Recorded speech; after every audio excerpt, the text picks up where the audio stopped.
because I was like, listen, I'm a former D1 athlete. And I was like, how come I can't do that, but that person over there could do that? What's happening? I don't really understand this. This is as a physical therapist. And I'm like, I don't understand what's going on. So Instagram is largely where I started getting more information. And I found Kelly Starrett. I found Perry Nicholson.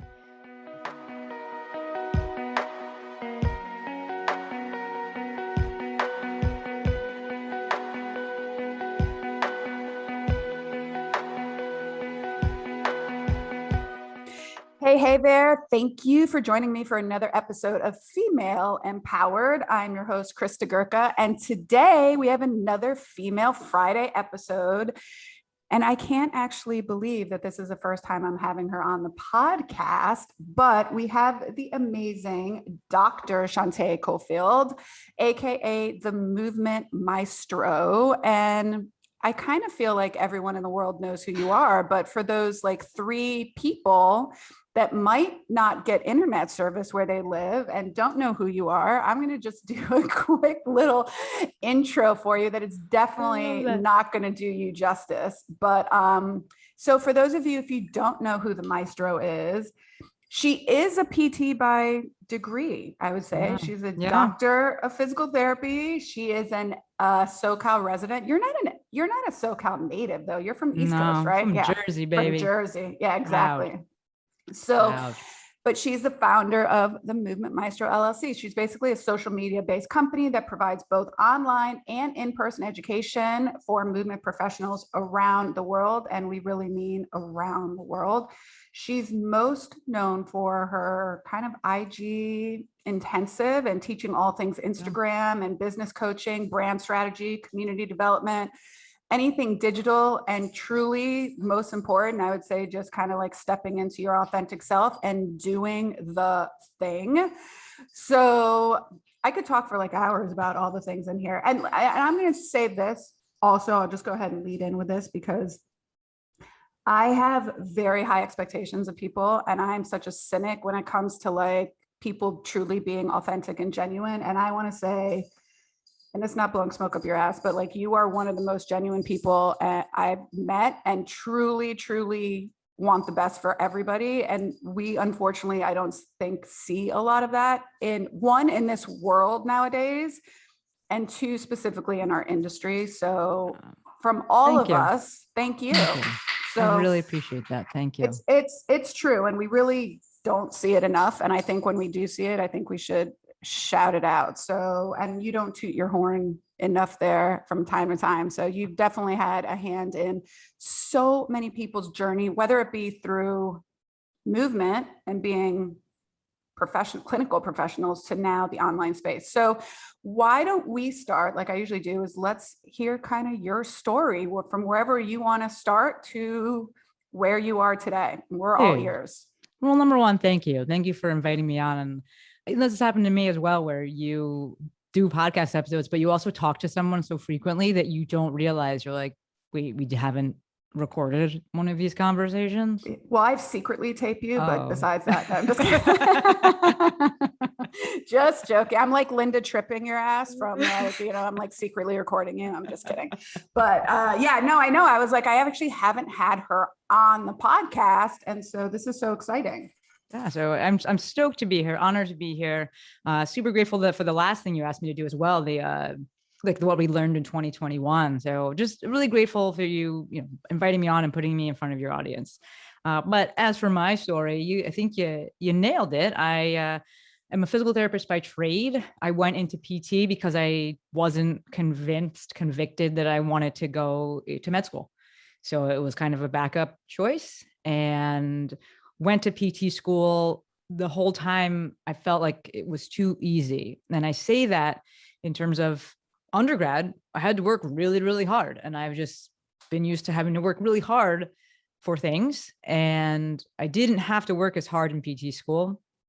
And instead of me being like, maybe that means you're good at it, or that you're good at learning in this style, I was just like, I made the wrong decision. So question that for the whole entire time.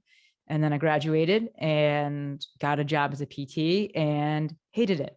I really just wasn't convinced that I was actually helping people. I was uncertain. I'm like, am I helping people? Are they getting better because I've told them not to do the thing they love for 6 weeks? And then as soon as they go back and do it, you know, I'm from Jersey, but I started my PT career in New York. So I went to NYU, and within that place and the model, the insurance model, you're seeing people every 20 minutes. And so it's just, it's real fast. And do I think you can have an impact? Yes. Is it really hard? Yes. And so I was just like, this isn't really what I signed up for. Did I love aspects of it? Did I love the people that I met and the clients, the patients? Yes, I did. But I was just like, I don't think this is the way. So spoke to a mentor of mine. She suggested that I speak to another guy. And basically because of that, I wound up going to take my OCS, because in my mind, I was like, I'm just going to get more letters and I'm going to stay in the game, but I'm going to try to win the game and like climb to the top. And if you're going to be in the game, get all the letters. So went and got my OCS. I didn't do a residency or anything like that. I just studied for it and then took the test. And shortly after that, or actually right before that, I switched locations where I was working because I was very into women's health and pelvic floor PT. And so I switched jobs. I just wanted to keep learning, right? That was one of the biggest things I realized. I was like, I'm not learning and I'm not like excited about this. So switched, started treating pelvic floor, doing pelvic floor PT. And that, more than the OCS, more than anything in my career, opened my eyes to a different way of treating, a different way of looking at the human body, right? That was my first exposure to breathing. That was my first exposure to chronic pain. I was very ortho-based before then. And I was like, into barefoot running. I was running marathons. Started doing CrossFit. But the pelvic floor stuff, I was like, oh, there's a different way to be looking at things. Especially like this was before like pain science was super sexy. This was before Wim Hof was like telling everybody to go in the ice and breathe. Like, so I was super into that. And, just time passed and I got disenchanted with the model again. If you think straight up traditional ortho is difficult in 20 minutes, pelvic floor PT, in 20 minutes, I'm like, they're still not undressed. Like that is it was just so difficult. And I also didn't have the skill set yet to be able to really separate the energy, right? When people come in, there's a lot around it. And I would just take it on. And I was like, I am going to burn out doing this. This is just too much. So I discovered, we'll say, Instagram around that time. I was training for marathons and I used to run by a CrossFit gym. It was literally like down the street from where I lived. And I'd run by it. And I was like, you know what? A lot of my patients are doing this CrossFit thing and I should try it. I should look into it because they have questions and things like that.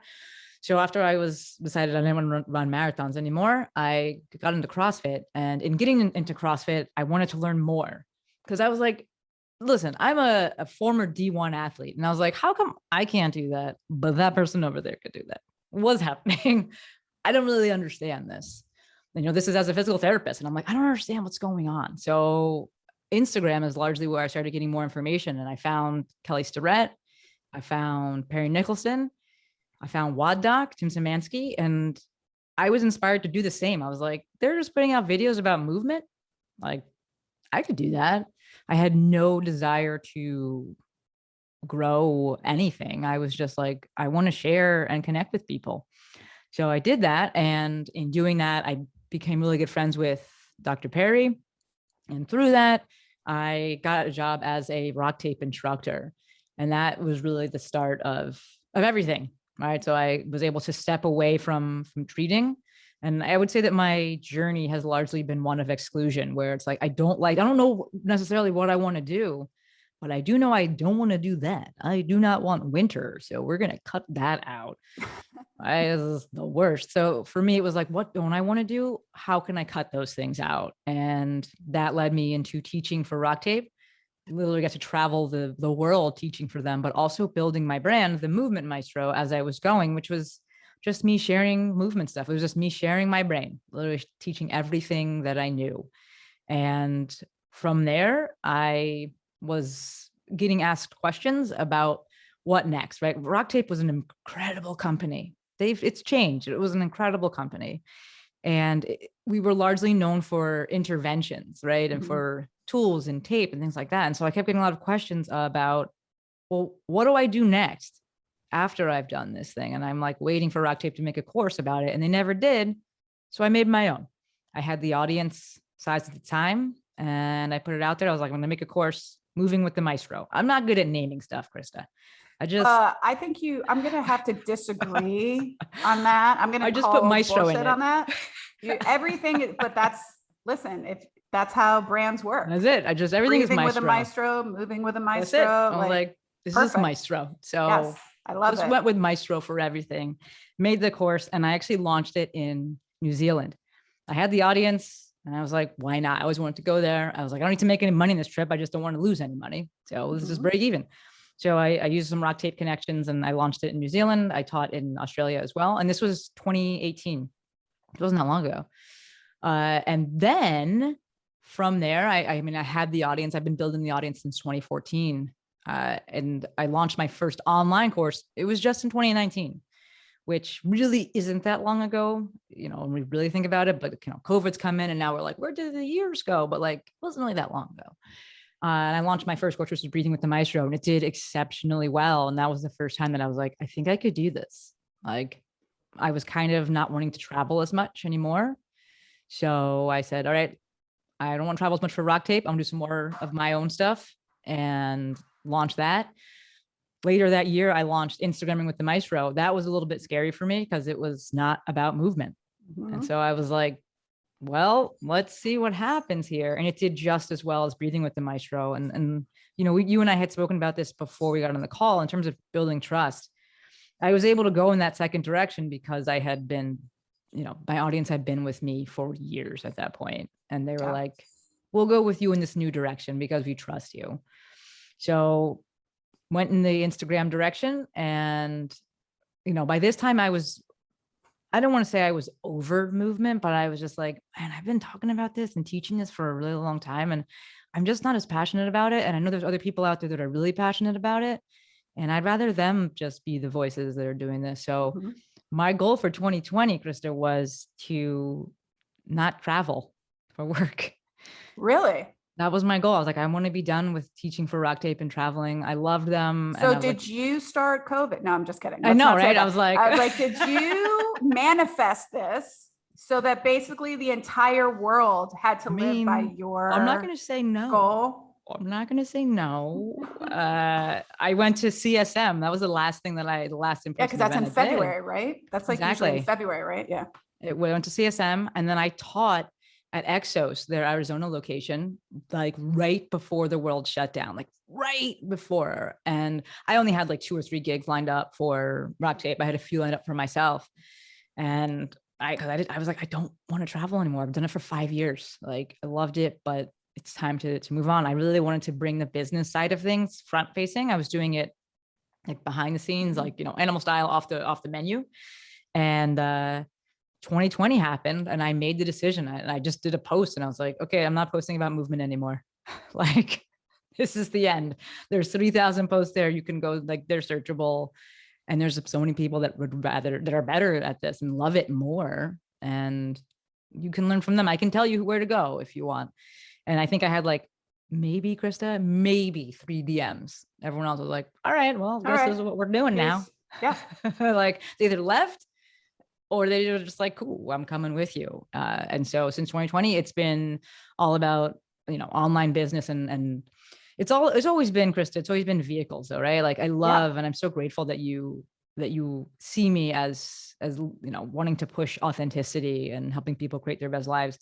Because it's just been since day one, what's the vehicle that I can use, the problem I can solve that people know they have and market that, right? PT is largely that. Like, dude, we show people hope and possibility. Like they come in and they couldn't do this thing. And then suddenly they can, right? They couldn't lift this thing up. They couldn't move their arm, whatever it is. And then suddenly they can, and they're like, what else could I do?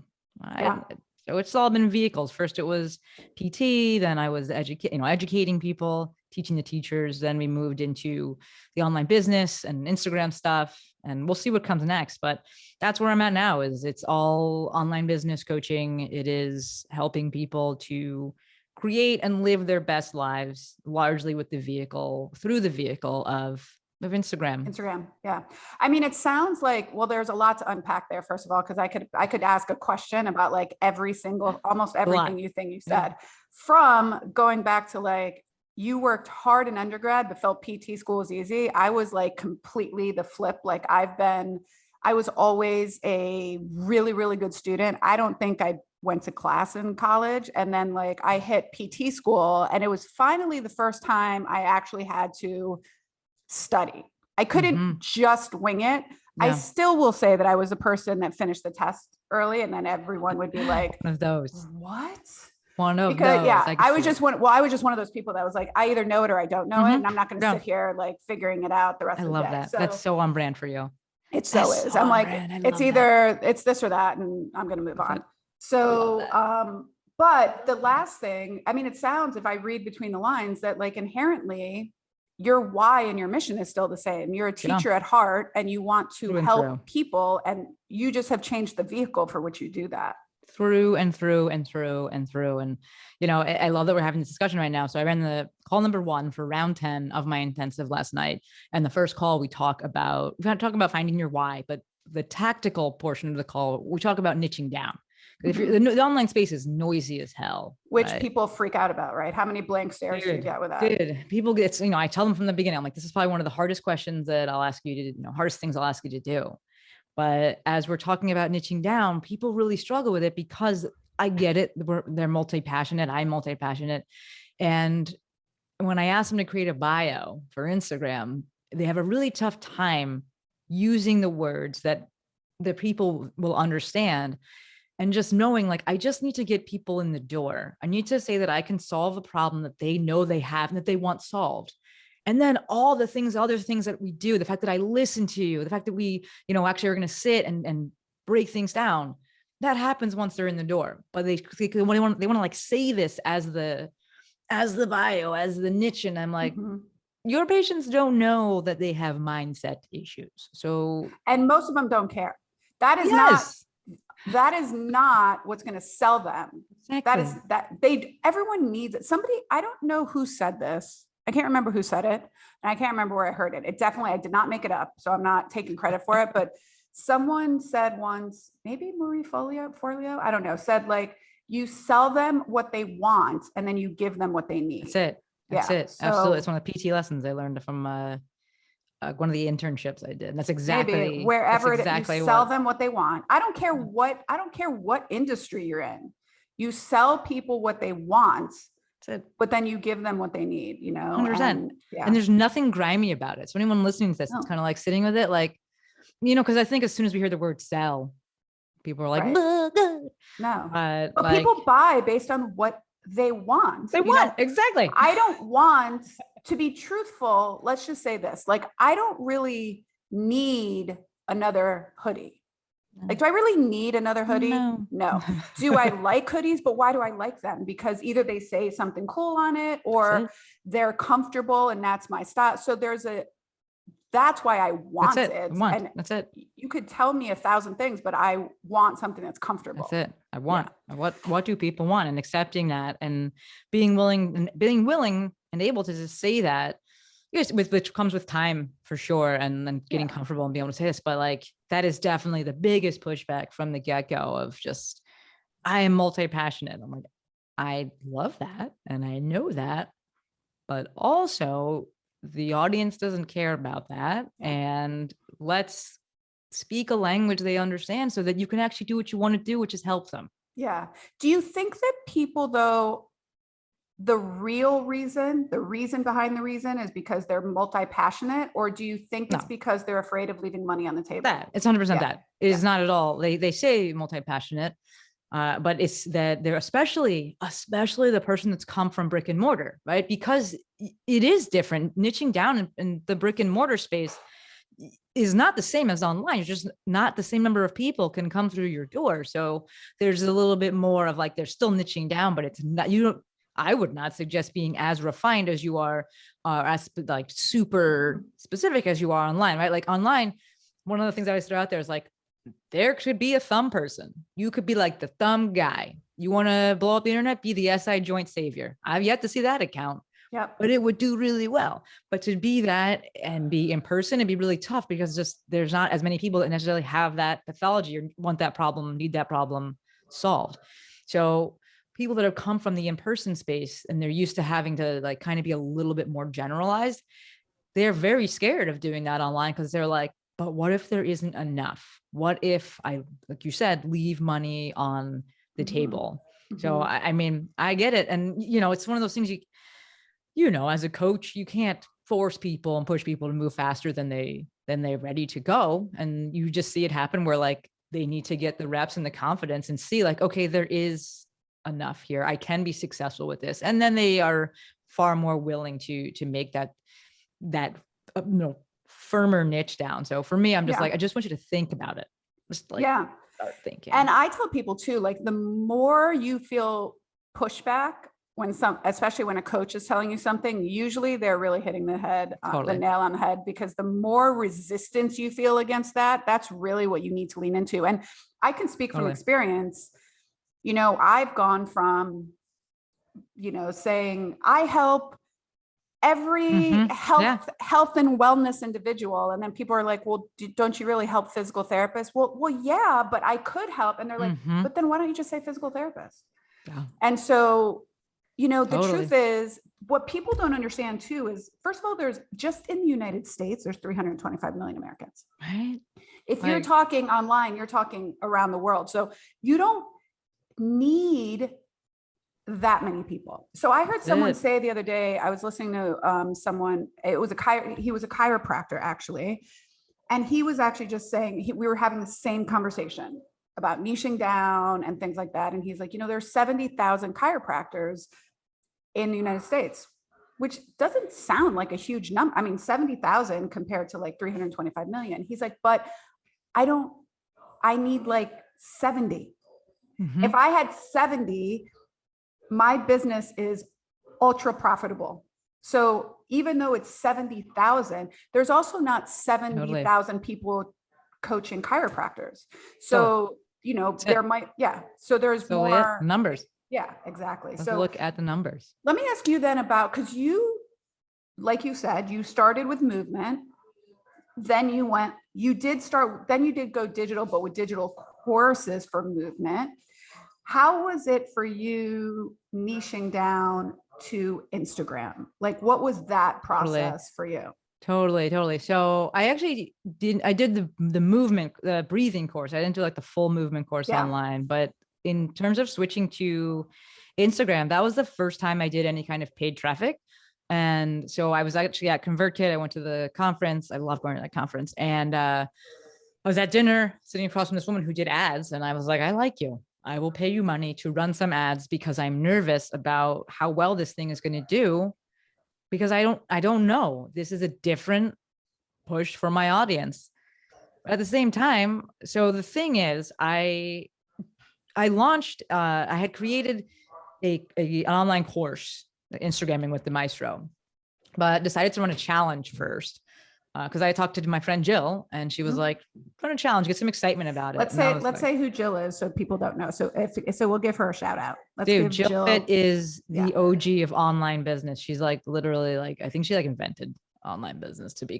She's been on it and around it. Hold on, the cat. Rupert's. Go. Oh my God. Sorry, folks listening. The cat was here. She's the OG, the GOAT of online business. She's been doing it since 2010. Like, she is one of my closest friends, and was fortunate enough to be able to ask her when I was switching into the online side of things, like, hey, what do you suggest? And she was like, run a challenge. And I almost died. So that was the one and only challenge I ever did. But decided to run some ads for it, mainly because I was like, I have the audience size, but are they seeing this? So let me run some ads, but like just try and retarget the people that are already interacting with me and give it a shot. I did not know how it would go, but I know I had been getting the questions.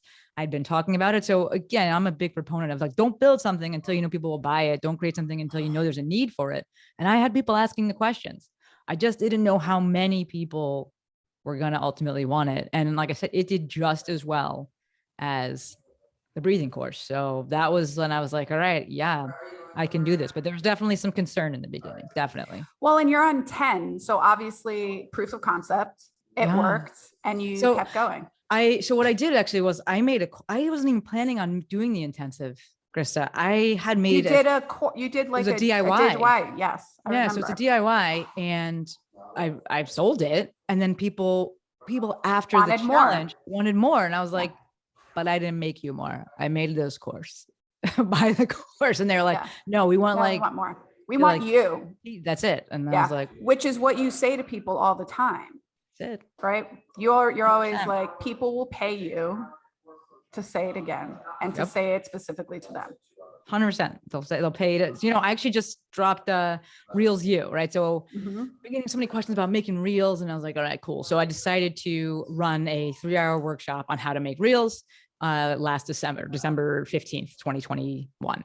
And I was like, listen, I just want 30 people in this thing. Like I did this because, let me back an episode. I did this because I was going to, I did a Cyber Monday sale. I had a webinar about Reels and TikTok, but I didn't want to sell it again because it was technically pretty outdated. So what I decided to do was not sell it and just, instead of running a webinar again, I would make it smaller, higher priced, and actually be able to like walk people through, answer their specific questions. So I had a number in mind. I was like, listen, I want 30. That's it. I ran it. It was great, but it was also just a lot. It's really technical. And I was like, I don't want to run that shit again. But I had people asking like, are you going to run it again? And I was like, no, but if I get enough interest, what I'll do is I'll take the recording, but I'm not going to sell it like that. I'm going to have to chop it up because it's 3 hours long. Like who wants to watch that? So I had them asking this past weekend. I just decided to chop it up and sell it again. And the same concept of like people were asking, they wanted this thing. Now I know like how fast and I can turn things around and it's another thing. But it was in terms of selling it, people will pay you. I saw it this weekend when I resold the thing to say it again for them, to package it specifically for them, to make it digestible for them. If there's a live component, they want to hear it from you. So when people are worried about creating content and they're like, oh, but I don't want to like give it all away. I'm like, teach everything because they will pay you again. I promise.